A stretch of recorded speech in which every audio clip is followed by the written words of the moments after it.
તેથી હવે તો જમાનો બદલાઈ ગયો છે. અમે તો ઉગ્યા હતા 6 વાગે લોકો ઘેર આવી જતા. 2007 મંત્રી બન્યો ત્યાંથી આમ જ થયું. કારણ કે પછી કોઈ એવો નહીં ઉગ્યા હતા ઘેર આવી જાય અને મારા ગાડીઓવાળા રાત્રે 10 વાગે લઈને આવે, રાત્રે નિરાંતે પડાવે. અને આ મારા લોકોને મોટું કામ હોતું જ નથી, જરા જેટલું કામ હોય છે. પણ એમને એમ થાય કે અત્યારે મોબાઈલનો જમાનો આવ્યો છે.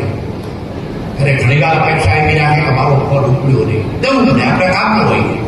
પહેલા ફોનનો જવાબ એને મળે. આવું તો થવું જ જોઈએ. રેખાને મળે આવું સવાલ તો આપણે પણ કહેવાય. અને જેમ તમે આજે કહ્યું કે મારા ઘરના દરવાજા તમારા માટે ખુલ્લા, ઓફિસ ખુલ્લી.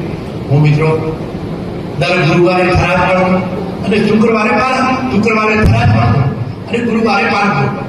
પણ મારો વાર નિશ્ચિત જ હોય કે લોકસભા ચાલુ નથી ત્યારે હું ફરી કાઢું ભરું.